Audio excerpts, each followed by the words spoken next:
Hello, and thanks for joining us. On behalf of the Environmental Finance Center Network, I'd like to welcome you to today's webinar, Grant Writing 101.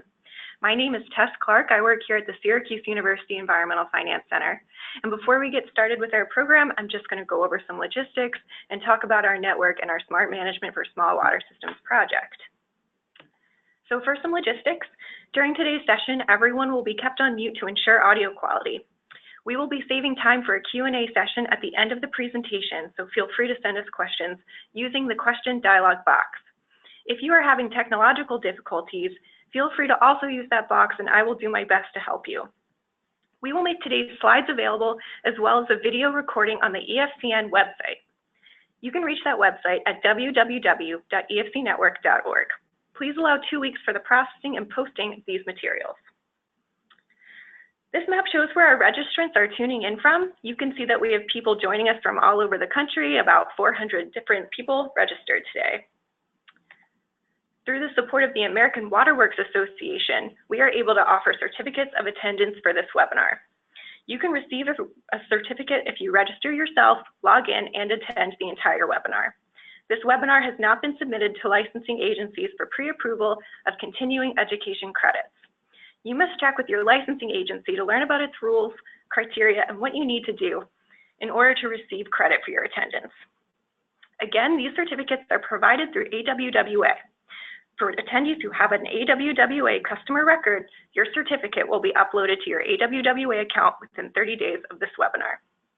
For attendees who do not have an account, you will receive an email from AWWA requesting you to create a customer record by a specific date to receive your certificate.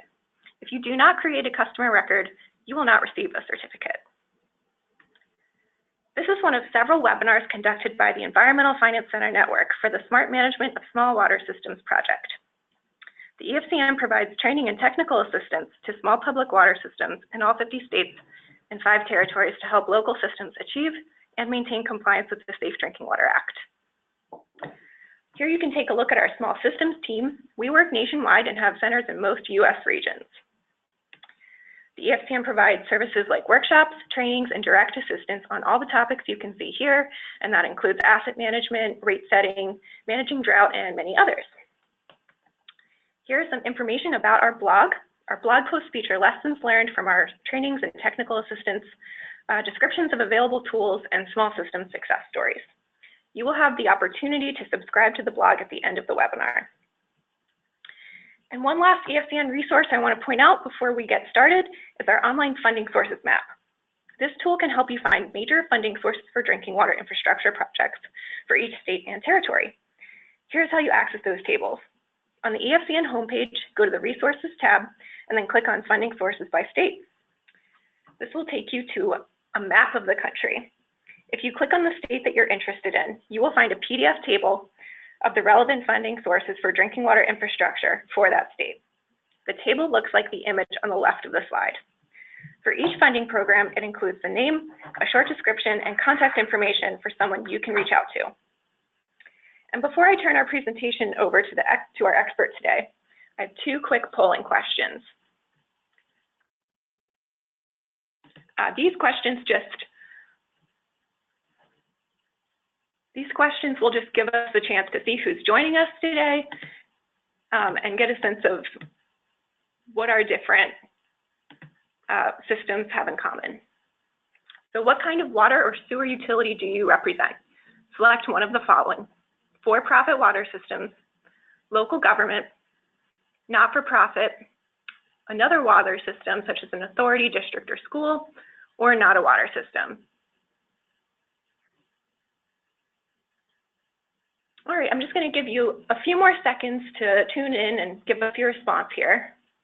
So I'm going to close this poll in 3, 2, 1. And it looks like the majority of folks today are local government or municipal water systems. Of our water systems, we also have 11% that are authorities, districts, or schools, and a minority in the not-for-profit and for-profit sectors. All right, and second of all, if you can go ahead and respond to what size and or sewer system does your utility operate just by the number of people served. So we're interested to know if you're from a very small system, which would be 500 or fewer people, small, medium, large, and up to very large. So go ahead and do your best to let us know where you fall. Okay, so I'm going to give you 3 more seconds to get that response in. 2 and 1. And here are the results. So it looks like the majority of folks at our water systems are medium-sized. That's 3,300 to 10,000 people served. Great. So on that note, I'd like to turn our presentation over today to Chris Dodson. Chris is the Associate Director of the Syracuse Environmental Finance Center.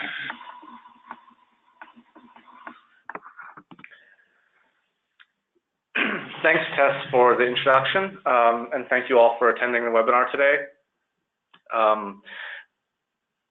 The focus of the conversation today will be on grant writing or developing a good project idea.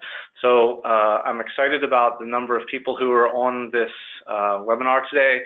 That said, I know you all have your own needs and interests, and there's a lot of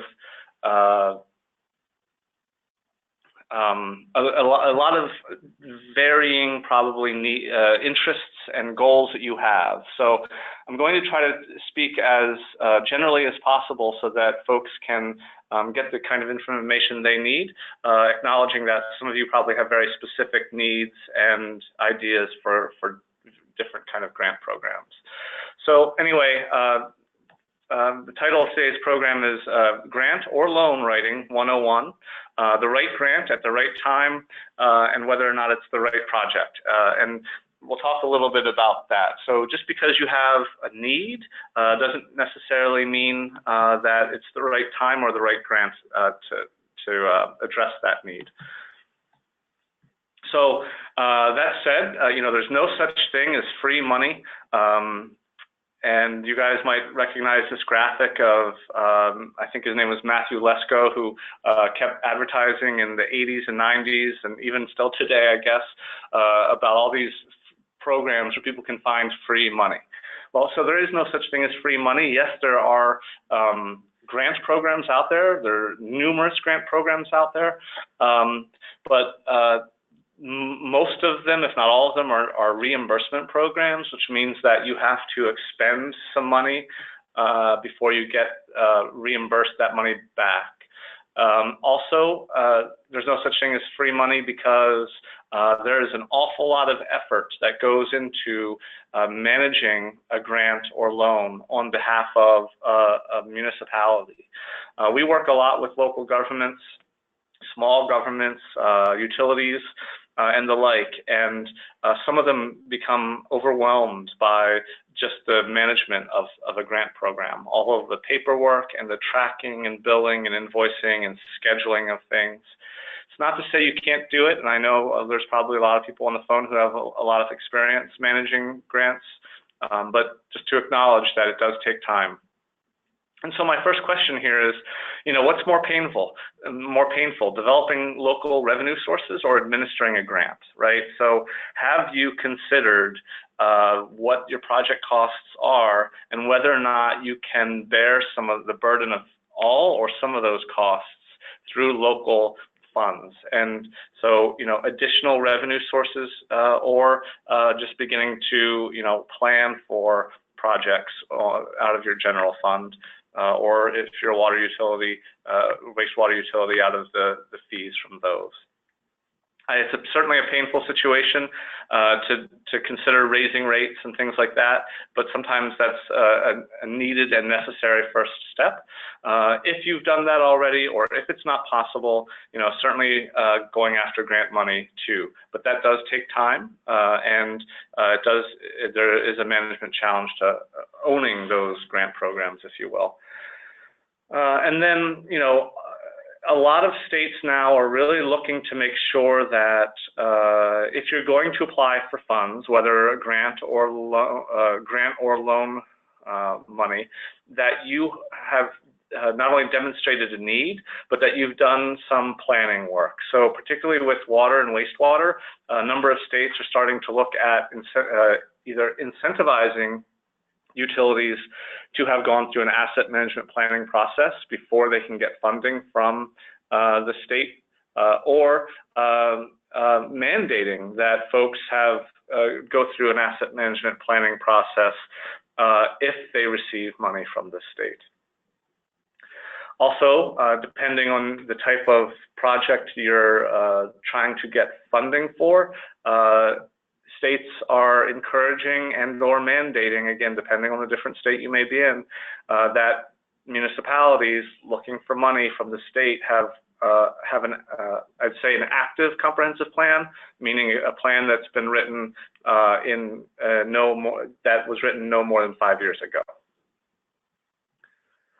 So I want to talk a little bit about developing your project idea. So you need to, rebuild your water main on Main Street, right? That's what you need funding for. And so, how difficult is it to, think about that, put it on paper, and submit it to an application? And so, really, on the face of it, it may not seem that hard. It's clear cut. You need money for a specific capital investment. But when you start going out to look for money, you have to see, which programs fund that kind of work and at what scale, and on what timeline. And so what I generally recommend people do is see what else is out there, who's doing what. And in New York State, and I know in several others, most states, when they award money, it's announced, and you can find out who's received state money and for what. And so you can start looking, maybe there's neighboring municipalities or municipalities that are similar to you, but maybe in other parts of the state, but they have similar problems and similar maybe size and scale. It's good to look at the comparables out there. And if you're looking at a particular funding source, look at what they're funding. Maybe they're funding certain projects because it's of the interest of the state to focus on those particular areas, and also the geography of where their funding is going. So developing your project idea, see what else is out there, who's doing what, and who's funding what, and what are those funding programs particularly focused in, and then have a chat session with people and think about, how are we going to pay for this? Which grant program are we going for? Put your ideas to paper. So yes, you want to replace the water main on Main Street, but why? And it seems like a duh answer. Well, because we need to. The pipe's falling apart. People need clean water. But be able to articulate those things in writing on paper, because you have to be able to demonstrate need. So you want to thoroughly describe your project. What's the goal of the project? To provide clean water. What are the objectives? To rebuild this pipeline. And it's important to be able to demonstrate the impact on the community, the positive impact on the community that project will have, and how it's impacting the community now without it. Being able to establish a timeline for your project, assuming, let's say, that whatever funding program you're looking for, begins January 1, what's the timeline to getting that project done? When do you go out to bid? When does construction happen? If there's a public education component, you have to build in time for that.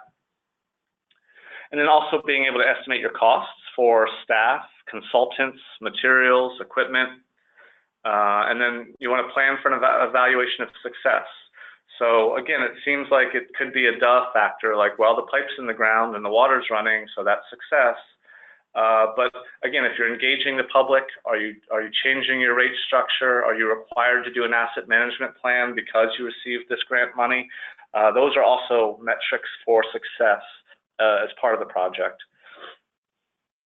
Also including the minority and women business enterprise requirements that you may have. That's a metric for success. Are you able to meet those percentage requirements?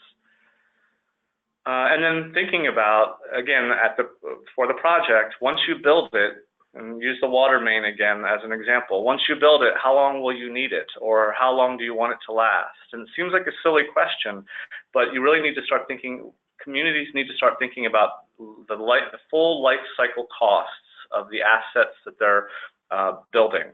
And that includes the future operations and maintenance. So you're not going to get grant money for operations and maintenance. You will get grant money for capital improvements.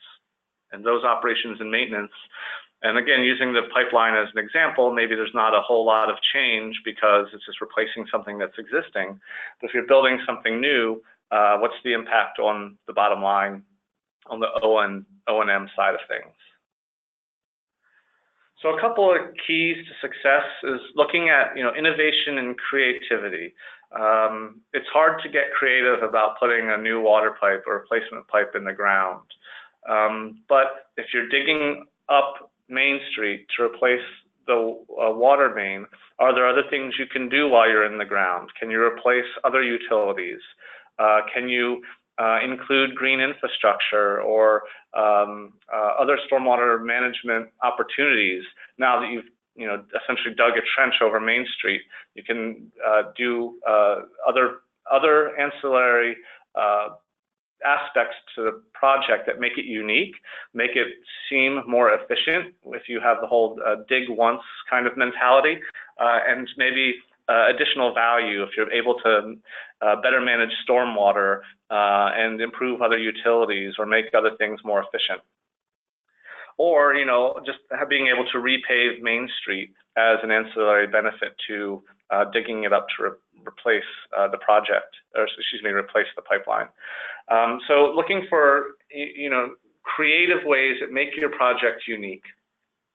Another example, is you have to put in a salt barn because it's no longer cool to have your salt exposed to the elements where it runs off and contaminates water quality.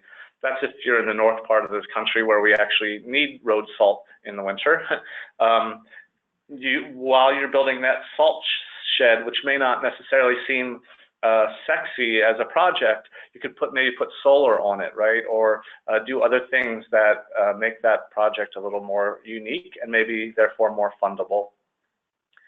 And in many states, the funding programs try to co-fund projects.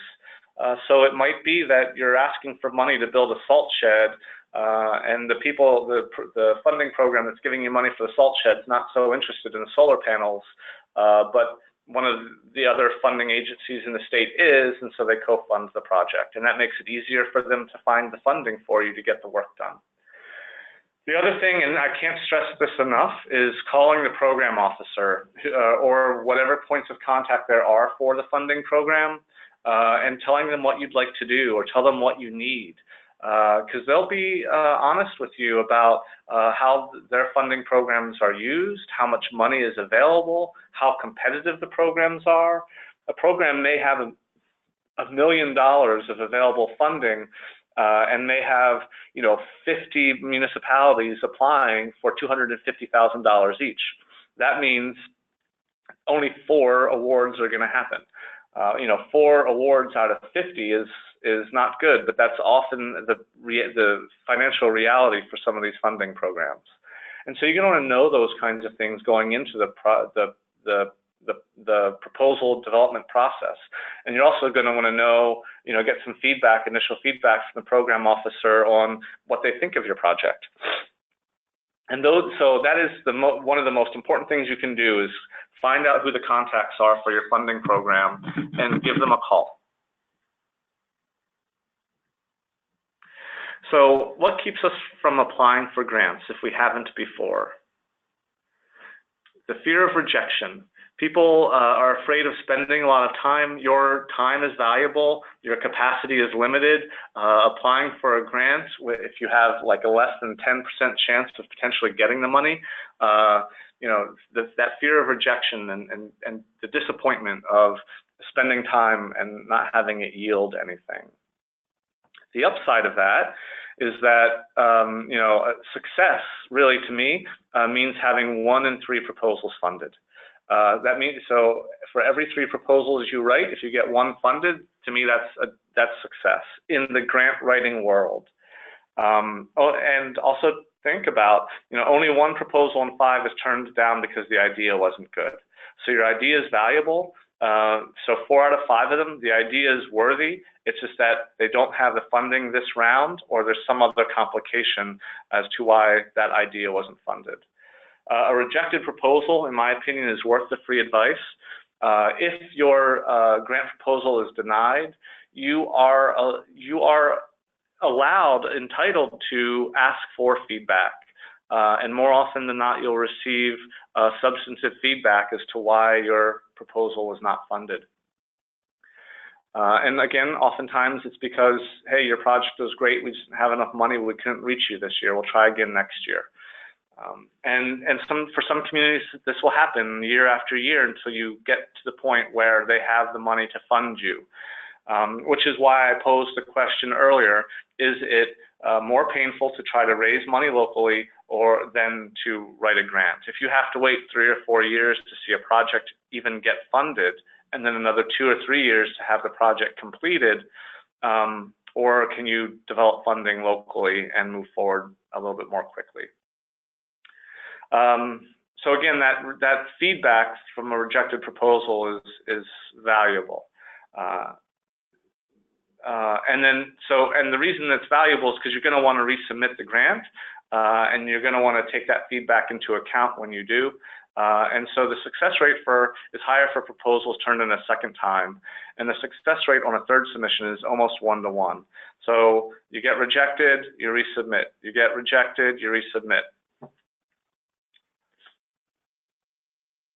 So what else keeps us from getting grants? Our fear of not being good writers, right? So I know write good. I actually teach as an adjunct at a local college, and I teach communications and writing. And so many college students are afraid of their own writing skills. And to be fair, many of them are appropriately afraid of their own writing skills. But I think most people kind of intuitively are self-conscious about the strength of their ability to communicate effectively in both written and oral ways. And I think, you just got to practice and put pen to paper. And so there's a few examples of things I think you should consider as you write. Keep also in mind that many grant applications these days are submitted online, electronically.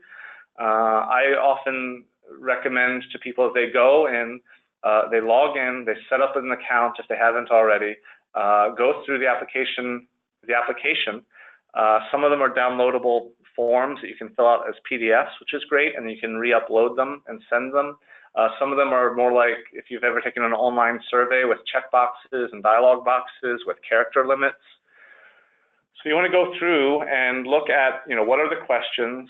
How are you able to respond? Is it a checkbox? Is it short form with no more than 200 characters? Is it long form with 2,000 characters? And then in some ways transcribe that to a Word document or something else so that you can fill it out offline on your own time without having to log in each time. And then essentially cut and paste and then you can also share that with other people, develop a grant writing team, and then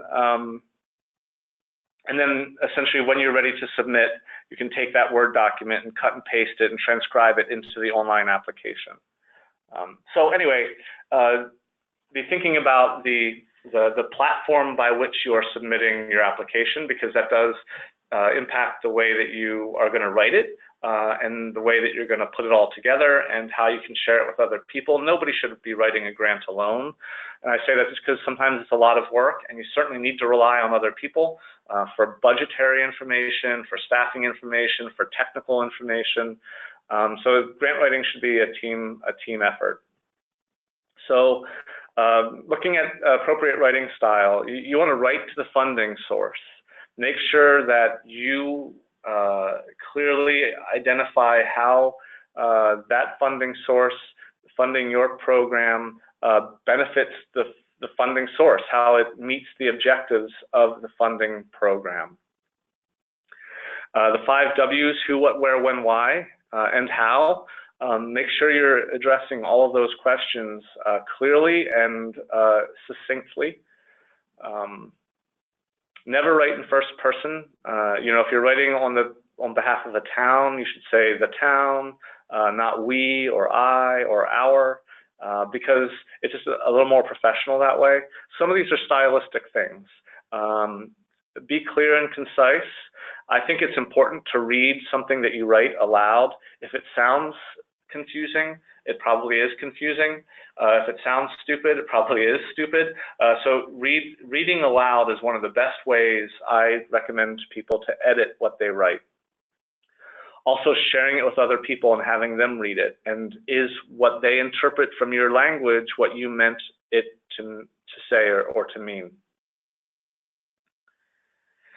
You want to write to inform. Let the funding agency know why this project is important to you. Use reputable data. Use your census information. You may need to do an income survey. Use the results of that to inform them of the situation and the need. And then you also need to write to persuade. So you use that same information and that data to persuade them, to get them to understand why this is important and why they should fund it. Don't use biased language or hyperbole. Everybody's town, community, utility is important to them. So to overstate the case doesn't necessarily help your proposal. That said, also no opinion. You want to use fact as often as possible. And all of these things help you to establish credibility. You've done your homework. You're basing your application on data and on fact to demonstrate need. You also want to make sure you're using wording that paints a picture, that tells a story. So 2 examples here, stormwater focused, but the first sentence, improved stormwater management will improve this community. Well, that you can say that about any community anywhere. If you improve the way you manage something, it's going to benefit the community. So if it can apply to anything, it's kind of meaningless. And so you want something a little more specific that tells a story. So the example here, closed businesses, damaged roads, water and mud in homes are all regular spring occurrences in the town of Floodville, right? It paints a picture, it tells a story, and it starts to demonstrate need. And then the title of your proposal is important as well. And that is your first, the title is your first and best opportunity to get the project or the proposal reviewers to understand what it is you're asking for, what it is you're looking to do. It's like your first impression, and you don't get a second chance. So spend time developing a good title. So the first example, local waterfront revitalization in the village of Littleville. It doesn't say anything other than the name of the funding program and the name of the municipality. So you want to be more specific.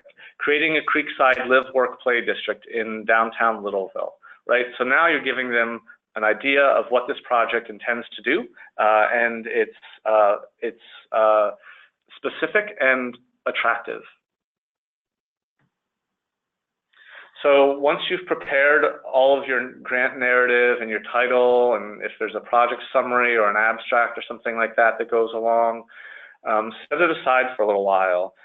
It's best to, when you're done writing something, to put it away and return to it with fresh eyes.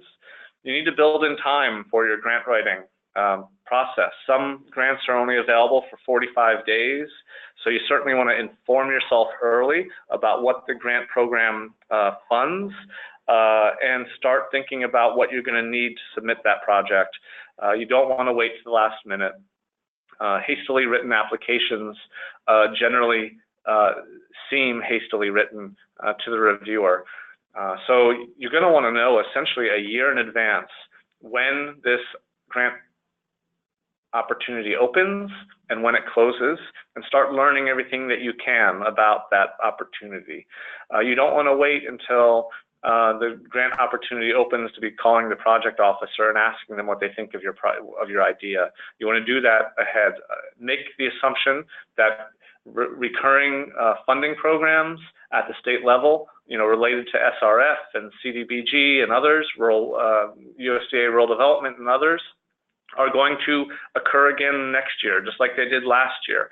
You can safely make those assumptions and start planning for a submission when that application window opens. Give yourself the time. So, when you're editing the grant, you don't want to rush. You want to have some time to set it aside. Let someone else read it. Have them tell you what they think your project is about. And then edit for clarity and brevity. So 10 reasons why proposals fail. So guidelines are not followed. A lot of these grant programs have a lot of guidelines, and sometimes they're confusing, and sometimes you need help, sometimes you need to follow up, ask questions. This is why you want to start early, so you don't rush and miss something. As I mentioned earlier, you want to be able to clearly describe why your project meets the program's priorities. So one reason that proposals fail is because they didn't clearly demonstrate why their project should be funded through this program, because it's a mismatch of priorities. Incomplete applications. The first swipe of any application review process is looking for the incomplete ones. The incomplete ones don't even get reviewed. And then you've done all that in vain and you have to start over again. Poor demonstration of need. Again, it's about need. These funding programs are finite and need seems infinite. And so you really have to demonstrate need. You also have to be able to demonstrate that you have the capacity to administer the program or the project. And no one's going to give you money if they don't think that you're going to be able to follow through. And at the state level, often they give money to municipalities, to agencies that end up having to cancel or reassign the award because they realize that they can't actually administer the grant money. The implementation plan is weak, so that means, hey, we've got a great idea. We want to put this new water main in the ground, and the implementation plan is, once we get this money, we'll get a consultant and we'll put the water main in the ground. That's, sure, conceptually that makes sense, but that's not an implementation plan. Unrealistic budgets also are a reason why proposals fail, and tied to that is the cost is greater than the benefit. So these funds are finite. The agencies that manage them want to maximize their utility, and they're not going to send money to a project that costs more than the benefit of having the project completed. And then poorly written. If you've put together a sloppy proposal with confusing language that frustrates the reviewer, that benefits no one.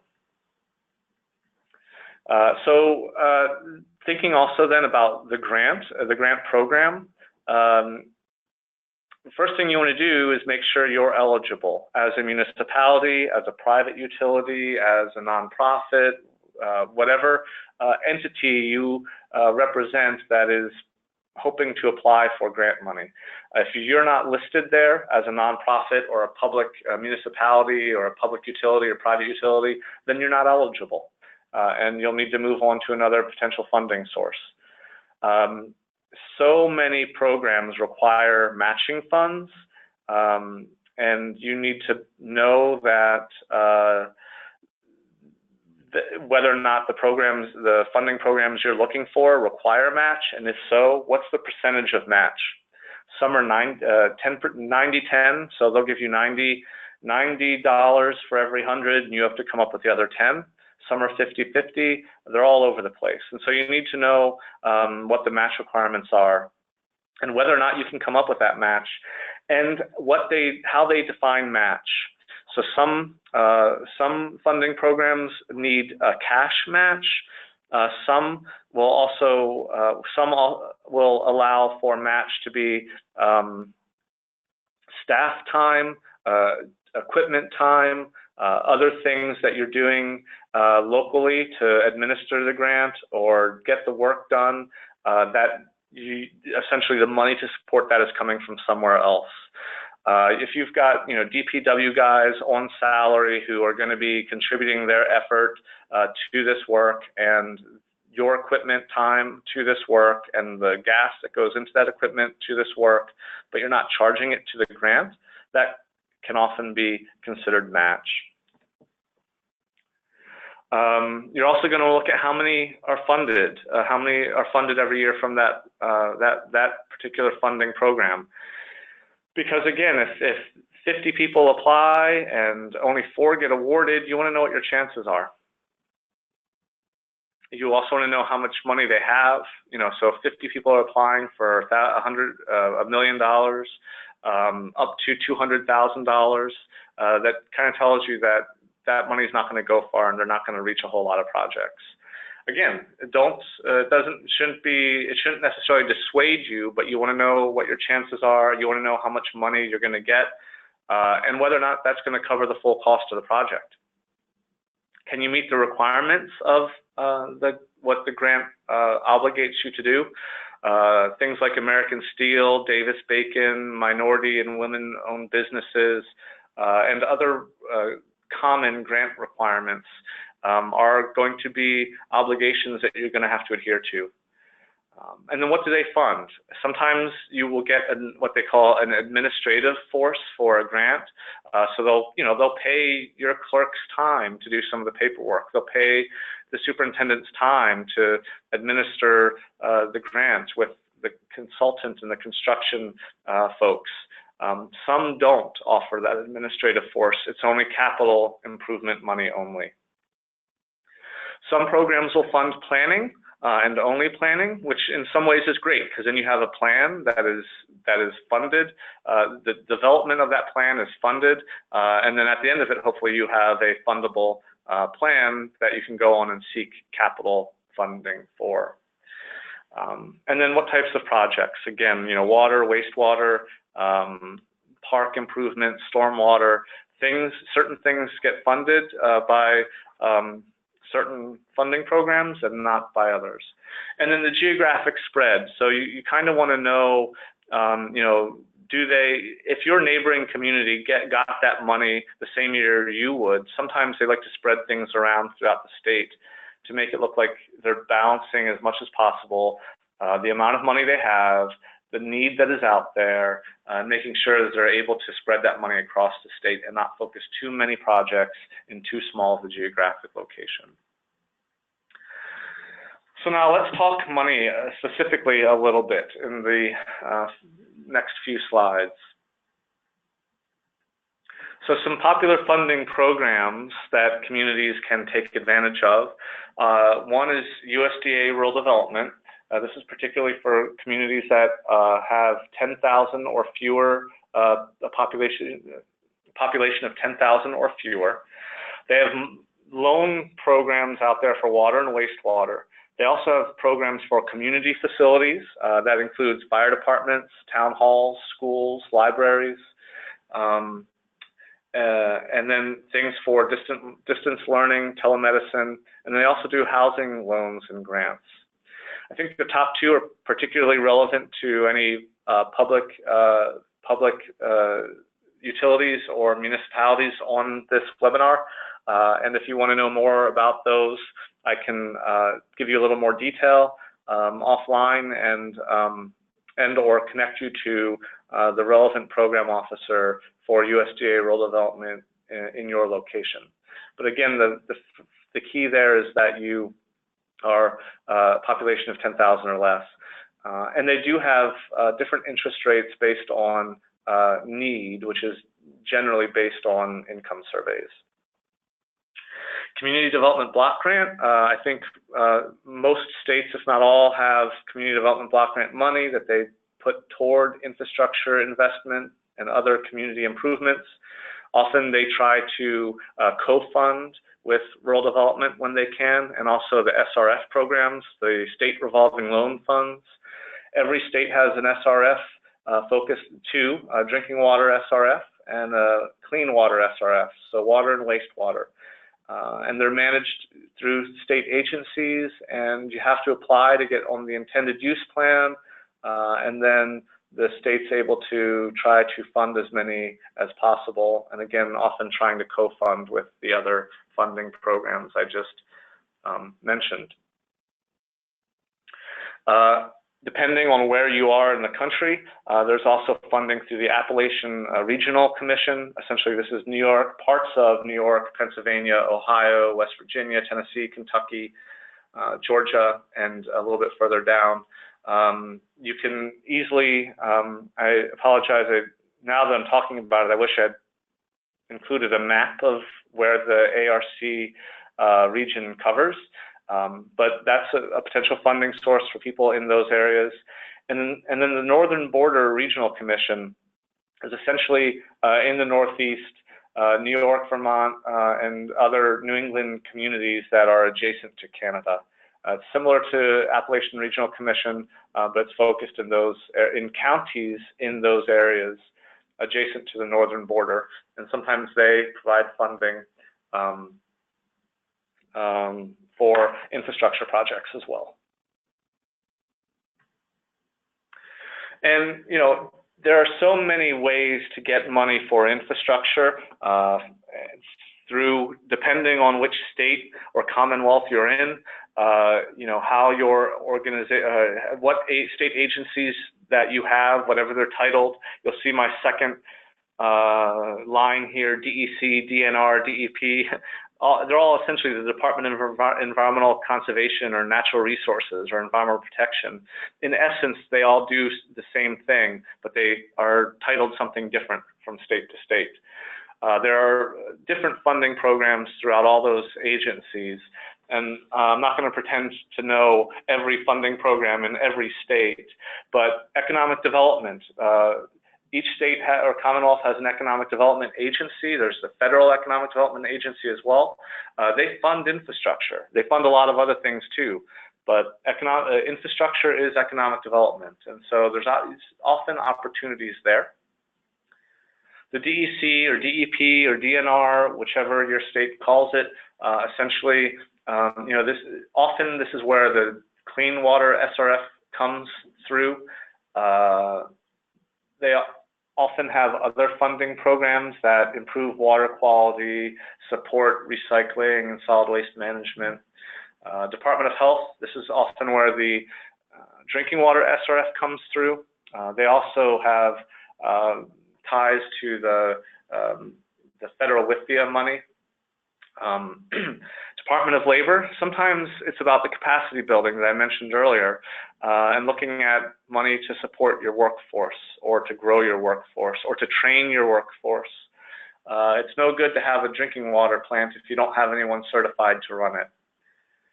Parks, recreation, and historic preservation, at least that's what they call it in a few states that I work in.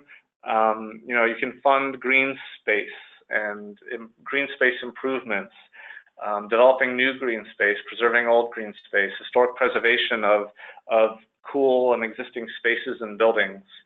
Again, maybe not hard service-based infrastructure like water, wastewater, etc., but ways to support and preserve community assets that you may have.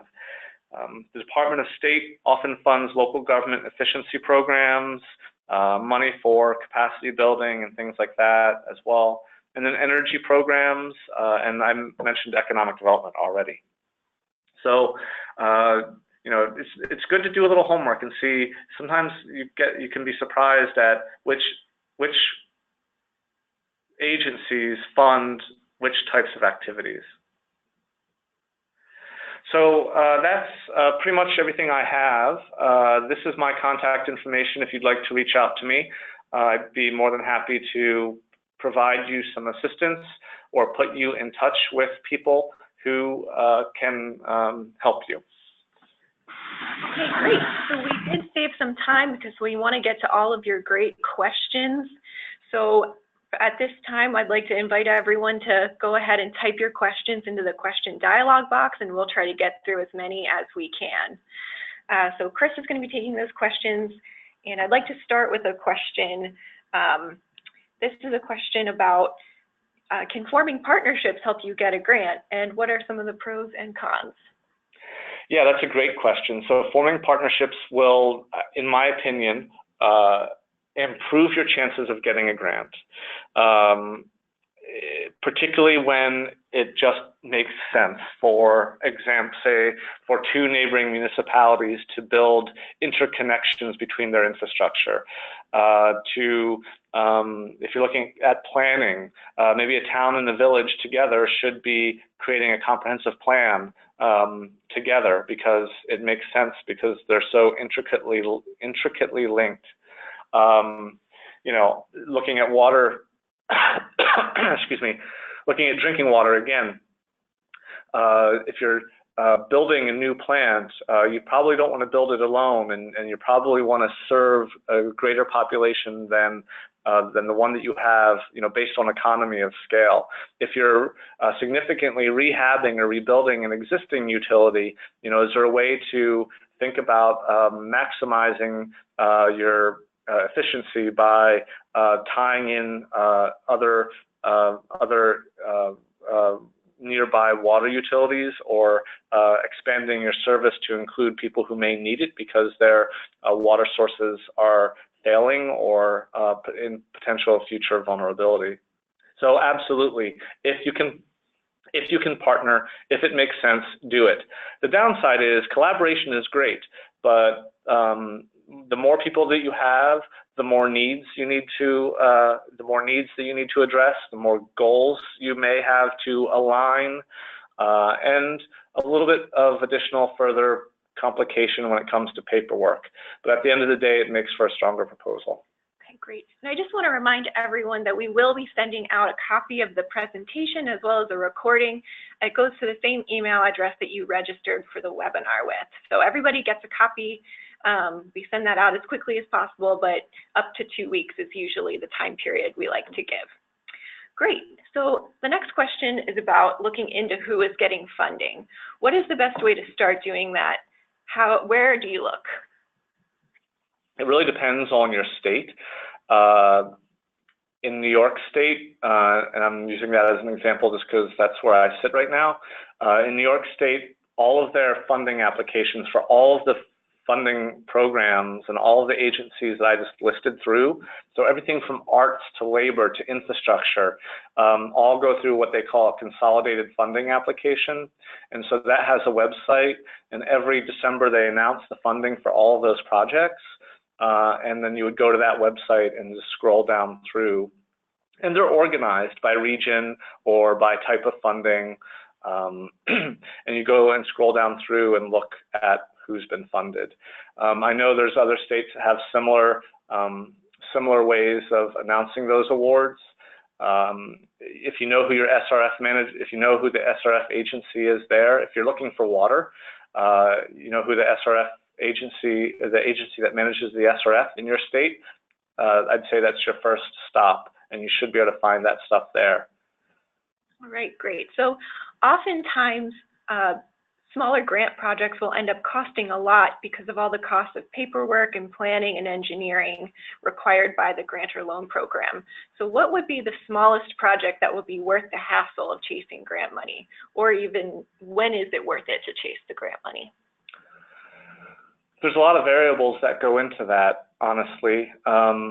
And I think the first one is the community capacity to manage the grant. If you have the capacity, if you think you have the capacity to manage the grant, then I think the next question you want to ask yourself is it easier to pay for this out of local dollars? You know, there are, in a number of states, a number of programs that fund planning or feasibility studies. So, hey, we want to upgrade our sewage treatment plant, but we're not exactly sure what to do. Let's apply to this state funding program for $20,000 or $30,000 so we can hire a consultant to do a feasibility study to see if what we think, or to do a study to see what upgrades are most needed. That's that's great. You want to do that. But is it easier for you to get the $20,000 or $30,000 out of local funds? If it is, don't apply for the grant, because that added work is work and time. If you think that $20,000 or $30,000 you're never going to get from local sources, then apply for the grant. If you feel like you don't have the capacity to do it, that shouldn't be a deal breaker. Again, some of these planning programs you will heavily rely on the consultant, and consultants are often happy to write the grant for you with the expectation that if it's awarded, they'll be the ones who do the bulk of the work, including much of the grant administration. So I'm talking about planning grants because those are usually on the lower end of things. But to answer the question, I think very directly, in my opinion, for small communities, if it's less than $20,000, it's probably not worth applying for. All right, so one of the needs for water utilities now, given the new plants and new technology, is the need for new operators and new training and education. So do you know of any sources of funding or grants that apply to operator training? It's a great question. And, one of the other trainings that I do and technical assistance I provide is on workforce planning, workforce development. There are some programs through the Department of Veterans Affairs, the Federal Department of Veterans Affairs. There's a state approving agency contact for the Department of Veterans Affairs in every state to incentivize the hiring of and training of veterans to become skilled employees. And that might be one place to look. You may not find a certified veteran who can walk right into the job, but they provide, the Veterans Affairs will provide funding for you to hire them and train them, get them certified, and keep them on the job. And so they actually will help pay for a portion of the salary, tools, equipment, uniforms, and other things to hire veterans. Also looking at your local workforce investment board, they often have funding programs to get people in jobs. I'm skirting around the difficult issue of finding operators who are certified today, because with a 4% unemployment rate and the expectation of 55% of our operators retiring in the next 5 to 10 years, there's a gap there that exists currently, and no one necessarily knows what to do about it. But there are local changes that people are making. I'll give one example quickly. Monroe County, where Rochester, New York is, they're actually setting up they're so desperate for certified operators that they tried to contract out ops, and they couldn't even do that. They didn't find anyone who was interested through an RFP process. So now what they're doing is paying the tuition of young people to go to the local community college with the obligation, the requirement that once that person completes their 2-year degree, they'll come and work for the utility.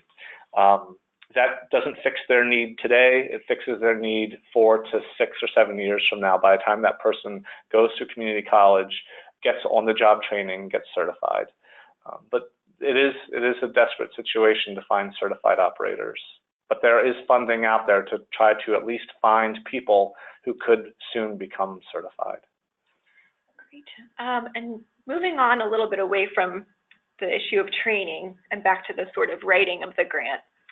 One of the most intimidating parts of grant writing is the budget. So what are some good rules of thumb for designing a realistic budget? I'm sorry, can you repeat the question? Oh, what are some ways that you can get started writing a realistic budget? I think looking at comparables, right? So I suggested earlier, look at who else is doing similar stuff.